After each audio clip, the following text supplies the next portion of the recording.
కరీంనగర్లో అన్ని రకాల వ్యవసాయ యంత్రాలు లభించే ఒకే ఒక చోటు Excel Agri Solutions Peddapalli bypass road Bommakal Karimnagar ఇప్పుడే సంప్రదించండి.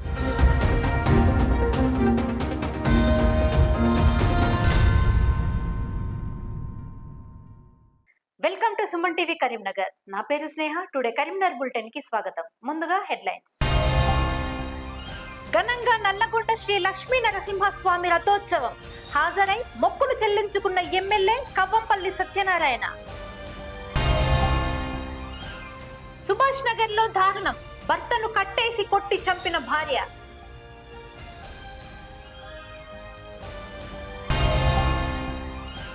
కరీంనగర్ జిల్లా గ్రానైట్ అసోసియేషన్ నిధులు గోల్మాల్. శంకర్ పై చర్యలు తీసుకోవాలని డిమాండ్ చేసిన గ్రానైట్ ఫ్యాక్టరీ ఓనర్స్. జ్యోతిష్మతి కళాశాలలో ఘనంగా కల్చరల్ ఈవెంట్ ముఖ్య అతిథిగా హాజరై ప్రారంభించిన చైర్మన్ సాగర్ రావు.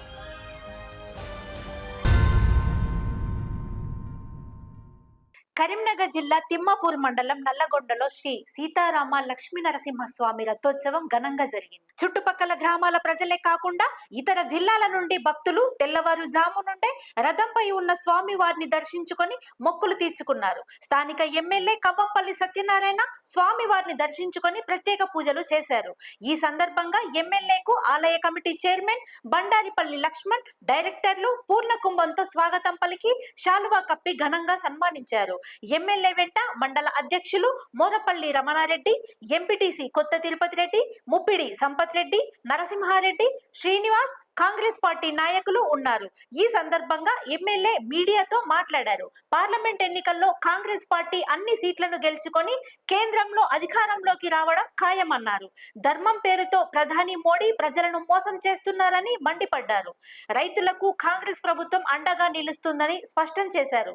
ఈ కార్యక్రమంలో ఆలయ ఈవో ఉడతల వెంకన్న, డైరెక్టర్లు గాజుల అంజయ్య, బూత్కూరి శ్రీనివాస్, కందుకూరి లక్ష్మీరాజ, జింకా శ్రీనివాస్, కవ్వంపల్లి మహేష్, గోలి లక్ష్మి, నరసయ్యలు పాల్గొన్నారు.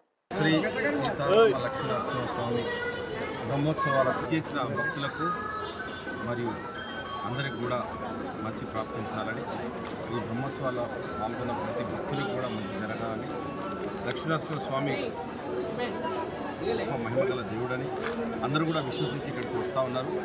వారి వారి కోరికలను కానీ వాళ్ళ అభివృద్ధిని కానీ లక్ష్మీనరసింహ స్వామి తీరుస్తారని నమ్మకం ఉన్నది. కాబట్టి అదేవిధంగా ఈ రోజుల లోపల లక్ష్మీనరసింహ స్వామి దేవస్థానం యొక్క ధర్మకర్తలందరికీ కూడా శుభాశీస్సులు అందించాలని కూడా కోరుకుంటూ, మరి రాజకీయంగా రాబోయే ఎన్నికల్లో ఆ దేవుడి అనుగ్రహం వల్ల, లక్ష్మీనరసింహ స్వామి అనుగ్రహం వల్ల కాంగ్రెస్ పార్టీ తప్పకుండా విజయం సాధిస్తుందని ఆ దేవుడిని గట్టిగా ప్రార్థించడం, ఆ కోరికను కూడా దేవుడు మన్నిస్తాడని, అధికారంలో తప్పకుండా మళ్ళీ కేంద్రంలో కాంగ్రెస్ పార్టీ విజయకేతనం ఎగురవేస్తుందని, ఎందుకంటే ధర్మం పేరు మీద మోసం చేస్తూ ఉన్నారు.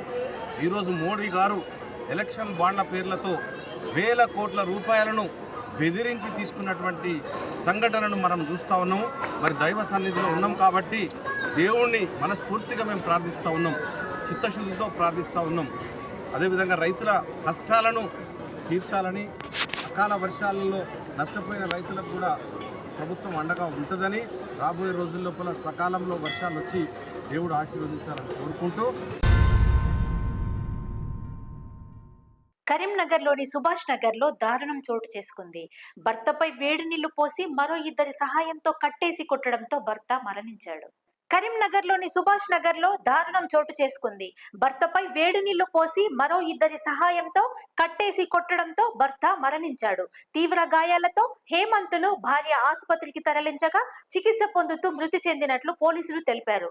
మృతదేహాన్ని పోస్ట్ మార్టం నిమిత్తం జిల్లా ప్రభుత్వ ఆసుపత్రికి తరలించారు. సుభాష్ నగర్ కు చెందిన తోట హేమంత్ పెట్రోల్ బంక్ లో పనిచేస్తుంటాడు. గొడవల కారణంగా అతని భార్య దాడి చేయడంతో ఇట్టి సంఘటన జరిగినట్లు తెలుస్తోంది. హేమంత్ను భార్య చంపివేసిందంటూ కుటుంబ సభ్యులు ఆరోపిస్తున్నారు. పోలీసులు కేసు నమోదు చేసి దర్యాప్తు చేస్తున్నారు. తోట హేమంత్ అనే వ్యక్తి మర్డర్ కాబడినాడు. కుటుంబ కలహాలతోని వాళ్ళ భార్య అండ్ ఇంకొక ఇద్దరి సహకారంతో కొట్టి చంపినారని చెప్పి వాళ్ళ అమ్మగారు ఫిర్యాదు చేసిండు. దాని మీద కేసు నమోదు చేసుకొని దర్యాప్తు కొనసాగిస్తున్నారు. చెప్తుంటారు. వాళ్ళకి సంబంధించిన తెలిసిన వాళ్ళని చెప్పినారు. దానికి సంబంధించిన పూర్తి వివరాలు వెల్లడిస్తాం. నిన్న రాత్రి టైంలో జరిగింది. అంటే రాత్రి హాస్పిటల్కి తీసుకొచ్చినారు. సుమారుగా రాత్రి 12:40 మార్నింగ్ టైంలో 12:40 చనిపోయినారు. హాస్పిటల్ నుంచి తెలిసింది. తోట హేమంత్ ఉన్నాయి. తల వెనకాల గాయం ఉంది. ఒంటి పైన అక్కడక్కడ గాయాలు ఉన్నాయి. ఆమె హాస్పిటల్లో పేషెంట్ కేర్గా పనిచేస్తున్నారు. ఇంకా మిగతా వివరాలు తర్వాత ఒకరు ఆవేశంలో ఉంటే ఒకరు తొందరపాటు నెమ్మదిగా ఉండేది లేదు. ఇద్దరు శనికాయస్త్రాలే కాబట్టి ఈమె కోపం ఉన్నప్పుడు ఆయన ఇద్దరు రేజ్ అవుతా ఉంటే 10 రోజుల దాకా డిస్టర్బెన్స్ ఉంటుంది. మళ్ళీ వాళ్ళ రొటీన్ కలుసుకుందరు. కాకపోతే ఈ మధ్యలో మళ్ళా కొంచెం బాగా ఎమోషనల్ బాగా అయింది. ఆయన ఆమెకు పని ఎక్కువ అయింది. ఇక్కడ ఖర్చులు లేకుండా అయినాయి. ఒక్కతే పోషించాలి కాబట్టి దాని డిస్కషన్ వస్తే దాంట్లో ఏదైనా రియాక్షన్ అయితే తల్లిని హాయిగా డిస్టర్బెన్స్ కావద్దు అని చెప్పేసి కట్టేసిండ్రు. అది నేను వదిలే కానీ కట్టేసి కొట్టడం జరిగింది. అది ఆ బండరాయితో కొడితే దాడి చేస్తుండ్రి. ఆమె బయటికి వెళ్తే వెళ్ళకుండా తల్లి అనే టైం వస్తుంది కానీ రాలేని పరిస్థితిలో సిచ్యువేషన్ ఉన్నది. అదని ఏమైనా కానీ బ్యాడ్ లక్. కాకపోతే కొంచెం ఘోరమైన సంఘటన ఇది. అంటే ఇంకా ఎవరో ఇద్దరి సహాయం కూడా తీసుకున్నట్టు తెలిసిన ఇద్దరు ఎవరన్నా నేను వచ్చేవరకు వాళ్ళు లేరు. కాకపోతే ఆమెనే అంబులెన్స్ తీసుకొచ్చింది. మళ్ళీ క్యూర్ చేసుకుంటా నా భర్త నేను అని చెప్పేసి మాట్లాడడం జరిగింది. మాట్లాడితే ఇద్దరు బాబులు ఒక పాప. ఆయన ఇన్సిడెంట్ జరిగిన తర్వాత అంబులెన్స్ వచ్చినప్పుడు నేను 11:30 గంటల నేను వచ్చిన నా మిస్సెస్ని వస్తే ఇక్కడ కొంచెం గొడవ జరిగితే అంబులెన్స్ ట్రీట్మెంట్ చేయిస్తాను నేనే అని చెప్పి వాళ్ళు జర మా భార్య అడిగితే అదే చెప్తే అప్పుడు ఒక 5-6 ఏళ్ళకి చెప్పి చూసినా కానీ వాళ్ళు ఈయన పరిస్థితిలో లేరు. ఇద్దరు ఒకరు విన్నారు, ఒకళ్ళు అర్థం చేసుకోరు. ఈయనే కొంచెం సైకో టైపు. ఈయననేమో పెద్ద కరెక్ట్ అని నేను అంటలేను. కాకపోతే ఏంటంటే కొంచెం ఇక ఈయననే డ్రింక్ చేస్తారు. డ్రింక్ చేసినాక వేరే రకంగా ఉంటుంది. అది ఆ డ్రింక్ అది చేసినప్పుడు వేరే లెవెల్ గొడవలు అవుతాయి. అన్ని ఇంత పంచాలి. కాకపోతే ఆమె ఏం డిసైడ్ చేసుకుందామో కానీ నేను అట్లా ఉండలేదు. కాకపోతే ఏంటంటే వీడిని బెదిరించుకొని నెంగ తీసుకుందామన్న ప్లాన్ చేసట్లేదా పెడిచికొట్టి ఆయన శనికావేశంలో కావచ్చు. కాకపోతే ఇవాళ ఎంత అన్కాన్షియస్ అయినా కానీ భర్తను చంపుకునే భార్య అనేది ఇంత ఘోరంగా లేరు. అయినా కానీ ఇది తప్పే. కరీంనగర్ జిల్లా గ్రానైట్ ఫ్యాక్టరీ ఓనర్స్ అసోసియేషన్ లో లుకలుకలు మొదలయ్యాయి. అసోసియేషన్ నిధులు గోల్మాల్ అయ్యాయంటూ సభ్యులు తమ గోడును మీడియాకు వెళ్లబుచ్చారు. కరీంనగర్ జిల్లా గ్రానైట్ ఫ్యాక్టరీ ఓనర్స్ అసోసియేషన్ లో లుకలుకలు మొదలయ్యాయి. అసోసియేషన్ నిధులు గోల్మాల్ అయ్యాయంటూ సభ్యులు తమ గోడును మీడియాకు వెళ్లబుచ్చారు. ఈ మేరకు కొత్తపల్లి మండలం బావుపేట గ్రామంలోని అసోసియేషన్ కార్యాలయం ఎదుట ధర్నా చేపట్టారు. ఈ సందర్భంగా తాళాలు వేసిన కార్యాలయాన్ని చూపుతూ నిరసన తెలియజేశారు. గత అధ్యక్షులు శంకర్ హయాంలో సుమారు 6 కోట్ల అవినీతి జరిగిందని ఆరోపించారు. అసోసియేషన్ డబ్బును శంకర్ అనే వ్యక్తి దుర్వినియోగం చేశారని తెలిపారు. గ్రానైట్ పరిశ్రమను బ్రతికించాలని కోరారు. పుస్తెలమ్మి గ్రానైట్ ఫ్యాక్టరీలను నడుపుతున్నామని ఆవేదన వ్యక్తం చేశారు. గ్రానైట్ వ్యాపారం దివాలా తీసిందని, ఇందుకు అసోసియేషన్ ముందున్న ఫ్యాక్టరీయే ఇందుకు నిదర్శనమని చెప్పారు. 50 రూపాయల కటింగ్ ఛార్జీలుండగా కేవలం 43 రూపాయలకు అమ్ముతూ నాశనం చేశారని ఆరోపించారు. ఓనర్లను భయభ్రాంతులకు గురిచేస్తున్నారని చెప్పారు. ప్రతి 2 సంవత్సరాలకు ఒకసారి ఎన్నికలు జరగాల్సి ఉందని తెలిపారు. ప్రతి 3 నెలలకు ఒకసారి సమావేశాలు ఏర్పాటు చేయాల్సి ఉండగా చేయడం లేదన్నారు. లోకల్ వ్యాపారుల బతుకులు రోడ్డున పడేశాయని ఆరోపించారు. లోకల్ వ్యాపారులకు మద్దతు అందించాలని కోరారు. తక్షణమే అధికారులు స్పందించి న్యాయం చేసేలా చర్యలు తీసుకోవాలని డిమాండ్ చేశారు. ఈ కార్యక్రమంలో అసోసియేషన్ ప్రతినిధులు సుదర్శన్ రెడ్డి, సాగర్, విక్రమ్, సత్యనారాయణ, శ్యామరావు, సతీష్ రావు, అశోక్ రెడ్డి, పవన్ కుమార్, కరుణాకర్, మధు, సత్యం, ఈశ్వర్ రెడ్డి తదితరులు పాల్గొన్నారు. ఈ శంకర్ గారు ఏం చేస్తున్నారు? ప్రెసిడెంట్ శంకర్ గారు ప్రతి 2 సంవత్సరాలకు ఒకసారి ఎలక్షన్లు కావాలనేది ప్రతి ఒక్కరూ అనుకున్నాం. దానితో స్టార్ట్ అయినాం. సరే, ఆ 2 సంవత్సరాలు అట్లనే పోయి 10 సంవత్సరాలు చేసుకుంటూ వచ్చారు. 10 సంవత్సరాలల్లా చేసింది మాకు ఏం లేదు. ఇక్కడ లోకల్లో బతికేటోళ్లకు రోడ్ల మీదకి వచ్చే పరిస్థితి అయిపోయిందా? ఏంటంటే గ్రానైట్ పరిశ్రమ ఏం చేసిందంటే బయట వాళ్ళు రంగు వద్దంటలేము. బయట వాళ్ళు అంటే లోకల్ వాళ్ళకు ఫస్ట్ ప్రిఫరెన్స్ ఇవ్వండి. మా బతుకుల కొరకు మేము మాట్లాడుతున్నాం అన్న. మా బతుకులు ఏంటి అంటే వాస్తవానికి వాళ్ళ మార్కెట్లో 60 రూపాయలు 70 రూపాయలు అయితే వాళ్ళ వర్కౌట్ అవుతుంది అన్న. వాళ్ళ బ్లాక్లు కానీ దేది కానీ మనకు వచ్చే రేట్లలో మనం 60 రూపాయలు అయితే వర్కౌట్ అవుతుంది. ఈ వర్కౌట్ అయ్యే దాన్ని మన 45 రూపాయలకు 45 రూపాయల కడికి తీసుకొచ్చారు. ఎందుకు వరకు తీసుకొచ్చిందంటే ఫ్యాక్టరీలు ఎక్కువైపోయాయి, రావద్దంటే. కాకపోతే ఇక్కడ లోకల్ వాళ్ళకు తెలంగాణ కూర్చున్నాం, మన లోకల్ వాళ్ళం, మన బతుకులు మారాలి, మన జీవితాలు మారాలని మేము మాట్లాడుతున్నాం. అలా లోకల్ వాళ్ళు రాక బయట వాళ్ళు, అంటే బయట వాళ్ళు వచ్చి ఏదో అన్యాయం చేస్తానని కాదు, మా పొట్ట మీద కొట్టే పరిస్థితి అయిపోయింది. మా కొట్టే పరిస్థితి, మా బాధలు, మాకు ఆ పరిస్థితిని తీసుకొచ్చేది ఎవరు అంటే ఎక్కువ డబ్బులు ఇచ్చేదంటే ఒక సేఫ్ సైడ్ ఎందుకైతుందంటే వాళ్ళ ప్రభుత్వానికి తెలుస్తుంది. అంటే ఇక్కడ ఇన్ని కష్టాలు ఉన్నాయి, అంటే నిజంగా కష్టాలు ఉన్నాయి. వాళ్ళకి చూడండి, ప్రతి ఒక్కరికి ఏదో మీదికి ఇట్లా అనే హఠాసాలలో ఉన్నారు, కానీ ప్రతి గ్రానైట్ ఓనరు ఇబ్బందులలో ఉన్నాడు. వాస్తవం అన్న ఇది కట్టలేని పరిస్థితులలో ఉన్నారు. ఒక కరెంటు బిల్లు వాళ్ళ 5 times 5 సార్లు కడితే ఆఖరకు ఫీజులు ఊడబిట్టపోతున్నారు అన్న. వాళ్ళ ఇంకొకటి మీకు వాస్తవానికి వాళ్ళ శంకరయ్య గారికి, ప్రెసిడెంట్ గారికి ఒక 4 సార్ల వినతి పత్రం కూడా ఇచ్చినా కూడా దానికి స్పందన లేకుండా నా ఇష్టం ఉన్నప్పుడు పెట్టుకుంటా, నా ఇష్టం ఉన్నప్పుడు పెట్టుకుంటా. అవును, ఇది కూడా వాస్తవం. ఇప్పుడు మీ మీడియా ముందర కూడా నేను చెప్తున్నా, 12వ తారీఖు నాడు పెడతానన్నాడు అన్న. ఇటువంటి మాకు 4 సార్లు పెట్టిండు, 4 సార్లు చెప్పిండు. ఏమని పెట్టిండు, మేము ఇది పెడతా, నేను మీకు పెడతాం, మేము మీటింగ్ పెడతామని ఇప్పటికి 4 సార్లు మోసం చేసిండు. 12వ తారీఖు నాడు పెడతానని కూడా మోసం చేస్తాడని వాళ్ళ మీడియా ముందరికి వచ్చాం. ఇది కూడా వాస్తవమే. ఎందుకు చెప్పానా, అయ్యో మేము 12వ తారీఖు నాడు పెడతాం, ఇది మేము ఉంటాం, మళ్ళీ ఎందుకు పిలిచిండ్రు అని కూడా అంటాడు. ఇప్పటికి 3 సార్లు మోసపోయాం, ఇక 4వసారి మేము మోసపోలేము అన్న. మాకు న్యాయం ఏంటిది అంటే మా బతుకులు మంచిగా కావాలి. అంటే బతుకులు అంటే మాకు మేము చేసుకోగలుగుతాం. కొత్త ప్రెసిడెంట్ గారు వచ్చేస్తుంటే, కొత్త వాళ్ళు వచ్చేస్తుంటే దీన్ని ఎట్లా చేసుకోవాలా కార్యాచరణ అనేది చూసుకుంటామన్న. ఏంటి అంటే మా బతుకులు ఎట్లా చేసుకోవాలని అందరం కూర్చొని చేసుకోవాలి. ఈయన ఏకనాటిగా పోతున్నాడు, ఈయనతో కూర్చొని మేము చేసుకుందాం, కానీ నీ చెప్పిందే వేదం అంటున్నాడు అన్న. మా 140 ఫ్యాక్టరీలను పక్కగా వాడేస్తున్నాడు.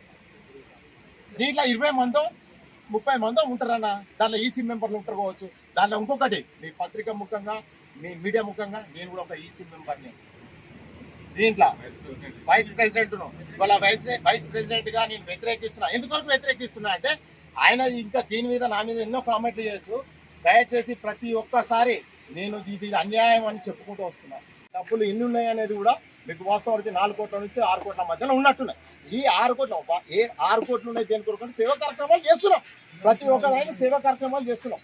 దీంట్లో ఎవరు కాదు, ప్రతి ఒక్కటి దీనికి రాజకీయాలకు ఎలాంటి సంబంధం లేవన్నా. ఓన్లీ సిరఫ్ అసోసియేషన్కు మాకు సంబంధం అన్న. విద్యార్థికి చదువుతో పాటు క్రమశిక్షణ అతి ముఖ్యమని జ్యోతిష్మతి విద్యా సంస్థల అధినేత జువ్వాడి సాగర్రావు అన్నారు. కరీంనగర్ జిల్లా తిమ్మాపూర్ మండలంలోని జ్యోతిష్మతి అటానమస్ కళాశాలలో ఇన్నోఫెస్ట్ 2024 కార్యక్రమం ఘనంగా జరిగింది. ఈ కార్యక్రమానికి ముఖ్య అతిథిగా Jagtial senior professor computer science and engineering and principal university college of engineering doctor V Kamakshi Prasad, Jyothishmathi విద్యా సంస్థల అధినేత జువ్వాడి సాగర్రావు హాజరై జ్యోతి ప్రజ్వలన చేసి ప్రారంభించారు. ఈ సందర్భంగా విద్యార్థులను ఉద్దేశించి వారు మాట్లాడారు. 3 రోజుల పాటు కళాశాలలో ఇంటర్ కాలేజ్ విద్యార్థులు సుమారు 700 మంది పాల్గొన్నారు. చదువుతో పాటు టెక్నికల్, నాన్ టెక్నికల్ లో రాణిస్తూ వ్యక్తిగత పరిజ్ఞానం పెంపొందించుకోవాలని జువ్వాడి సాగర్రావు అన్నారు. భవిష్యత్తులో ఉన్నత రంగాల్లో ఎదగాలని, టెక్నికల్ రంగాల్లో విజయం సాధించాలని ఆకాంక్షించారు. ఈ కార్యక్రమంలో కళాశాల correspondent secretary Juvvadi Sumith Sai, principal KS Rao, dean academics Vaishali, dean student affairs Sampath Rao, coordinators Jagadeesan, Manikandan, Purnachanda, విద్యార్థులు తదితరులు పాల్గొన్నారు.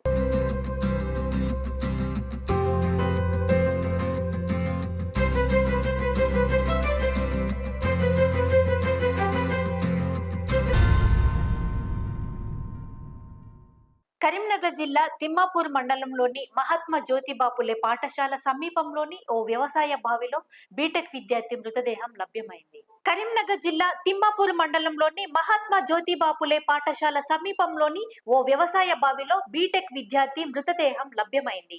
తిమ్మాపూర్ సర్కిల్ ఇన్స్పెక్టర్ స్వామి తెలిపిన వివరాల ప్రకారం ఈ రోజు అలుగునూరుకు చెందిన ఓ అమ్మాయి చనిపోతానని డయల్ 100కు ఫోన్ చేయగా, ఫోన్ చేసిన లొకేషన్ ఆధారంగా తిమ్మాపూర్ సమీపంలో ఉన్న బావులలో పోలీసులు వెతకగా ఎంజేపీ పాఠశాల సమీపంలోని ఒక వ్యవసాయ బావిలో ఓ వ్యక్తి మృతదేహం లభ్యమైంది. అయితే గత 27 రోజుల క్రితం తప్పిపోయిన యనగంటి అభిలాష్ గా పోలీసులు గుర్తించారు. మృతుడు కాటారం మండలం దామరగుంటకు చెందిన అభిలాష్ తిమ్మాపూర్ మండలంలోని ఓ ప్రైవేటు కళాశాలలో డిప్లొమా మొదటి సంవత్సరం చదువుతున్నాడు. గత 27 రోజుల క్రితం నుండి కనిపించకపోవడంతో మొదట తల్లిదండ్రులు ఎల్ఎండి పోలీస్ స్టేషన్ లో ఫిర్యాదు చేశారు. అతడి ఆచూకీ అప్పటి నుండి లభించలేదని అతని ఆచూకీ కోసం ప్రత్యేక బృందాలతో గాలించారు. అయినా అతడి ఆచూకీ లభించలేదని, తీరా అతని మృతదేహం ఈ రోజు లభ్యమైనట్లు తెలిపారు. అభిలాష్ యొక్క ఇన్స్టాగ్రామ్ పరిశీలించగా ప్రేమపై విఫలం చెంది తను ఇక జీవించి లాభం లేదన్నట్టుగా పోస్టులు పెట్టాడని, దీనిని ఆధారంగా చేసుకొని అతడు లవ్ లో ఫెయిల్ అయి ఆత్మహత్య చేసుకున్నట్లుగా భావిస్తున్నట్లు సిఐ తెలిపారు. మృతదేహాన్ని బావి వద్దనే పోస్ట్ మార్టం నిర్వహించి తల్లిదండ్రులకు అప్పగించారు. ఈరోజు ఒక 100 డైల్ కాల్ వచ్చింది. 100 డైల్ కాల్లో ఒక లేడీ, నేను బాయిలో దూకి సూసైడ్ చేసుకుంటున్నా, నేను లవ్ మ్యారేజ్ చేసుకున్నాను, మా పేరెంట్స్ నన్ను టార్చర్ చేస్తున్నారు అని చెప్పి నేను సూసైడ్ చేసుకుంటానని 100 డైల్ కాల్ చేసింది.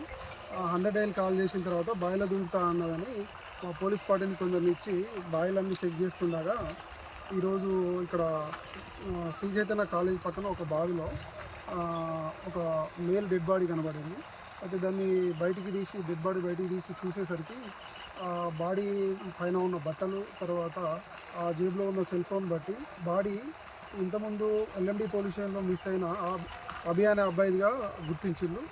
అయితే ఆయన బాడీ బావిలో ఉండగానే ఆయన సాఫ్ట్ టిష్యూస్ అన్నీ పాడైపోయినాయి. ఆల్మోస్ట్ మిస్ అయ్యి 27 రోజులు అవుతుంది. ఒకటో తారీఖు మార్చి నెలలో మిస్ అయ్యాడు. ఈ రోజు వరకు 27 రోజులు అవుతుంది. అయితే ఈ ఇన్వెస్టిగేషన్లో భాగంగా మేము ఇన్వెస్టిగేషన్ చేస్తుంటే ఆయన ఇన్స్టాగ్రామ్ చెక్ చేసినాము. మిస్ అయిన అబ్బాయి ఇన్స్టాగ్రామ్ చెక్ చేస్తే ఆయన ఇన్స్టాగ్రామ్లో ఏముందంటే, నాకు జీవితం పైన విరక్తి చెందింది, నేను ఉండడం వేస్ట్, మై సోల్ ఈజ్ అంటే నా సోల్ ఉండి వేస్ట్ అన్నట్టుగా కొంచెం లవ్ ఫెయిలియర్ లాగా ఇన్స్టాలో ఒక 7-8 పోస్టుల వరకు పెట్టుకున్నాడు. ఆయన అభి వచ్చి కాలేజీ జ్యోతిష్మతి కాలేజీలో ఫస్ట్ ఇయర్ చదువుతున్నాడు, డిప్లొమా ఫస్ట్ ఇయర్ చదువుతున్నాడు. అబ్బాయిది వచ్చేసి కాటారం దగ్గర విలేజ్ వాళ్ళకి. మా కానిస్టేబుల్ వాళ్ళు కూడా వాళ్ళ పేరెంట్స్ ఎవరైతే మిస్ అవుతున్నా అంటే నేను సూసైడ్ చేసుకుంటున్నా అన్న వాళ్ళ రిలేటివ్స్ కూడా వెతికిండు. మన వాళ్ళు కూడా వెతుకుతా అంటే బావిలన్నీ చూస్తుంటే ఈ బావిలో కనబడింది. చాలా లోతులో ఉంది బావి. ఇప్పుడు ఆ మిస్ అయిన అమ్మాయి, నేను బావిలో దొరుకుతాను ఆ అమ్మాయి మాత్రం ఆమె దొరికింది, ఆమె సేఫ్గా ఉంది. కరీంనగర్ తో పాటు పలు ప్రాంతాల్లో వాహనాలను చోరీ చేసిన దుండగులను పోలీసులు పట్టుకున్నారు. కరీంనగర్ తో పాటు పలు ప్రాంతాల్లో వాహనాలను చోరీ చేసిన దుండగులను పోలీసులు పట్టుకున్నారు. విజయవాడ కృష్ణలంకకు చెందిన బొజ్జ మనోజ్ కుమార్ నగునూరులో నివాసం ఉంటూ వెల్డింగ్ షాప్ లో పనిచేస్తున్నాడు. అతని స్నేహితులు హైదరాబాద్ బోయిన్పల్లికి చెందిన బందెల సుమిత్, విజయవాడకు చెందిన ఎల్ల సత్య, ఆంజనేయులతో పాటు ఒక మైనర్ బాలుడు జల్సాలకు అలవాటు పడి జట్టుగా చేరి దొంగతనాలకు పాల్పడుతున్నట్లు గుర్తించారు. పని ద్వారా పొందే డబ్బు సరిపోదని భావించి కరీంనగర్ లోని పలు ప్రాంతాల్లో 4 ద్విచక్ర వాహనాలను చోరీ చేశారు. ఒక వాహనాన్ని హైదరాబాద్ కు తరలించగా మిగతా వాహనాలను విక్రయిస్తున్న సమయంలో 4 దొంగలను పోలీసులు అదుపులోకి తీసుకున్నారు. ఈ సందర్భంగా దుండగులను మీడియా ముందు హాజరుపరిచారు. ఈ కార్యక్రమంలో Karimnagar rural inspector Pradeep Kumar, task force inspector Ravinder, అధికారులు, సిబ్బంది తదితరులు పాల్గొన్నారు.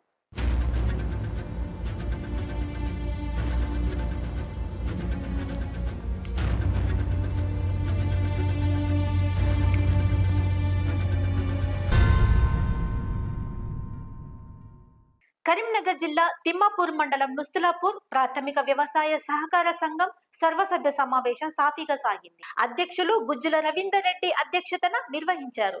ఈ సందర్భంగా సంఘం వార్షిక జమా ఖర్చుల వివరాలను సిఇఓ ఆంజనేయులు చదివి వినిపించారు. సంఘ సభ్యుల ప్రశ్నలకు అధ్యక్షులు సమాధానం ఇచ్చారు. రైతులకు కొత్త రుణాలు మంజూరు చేసేందుకు కృషి చేస్తామని చైర్మన్ చెప్పారు. అలాగే యాసంగి వరి ధాన్యం కొనుగోలు కేంద్రాలను త్వరలో ఏర్పాటు చేస్తామని చెప్పారు. ఈ కార్యక్రమంలో సిఇఓ గుర్రం ఆంజనేయులు, సిబ్బంది ఎండి జానీ, కుమార్, నవీన్, వినోద్, సభ్యులు పాల్గొన్నారు. సంఘానికి వెన్నుముకనే రైతులు. ఇంతటితో టుడే కరీంనగర్ బులెటిన్ సమాప్తం. Thank you all.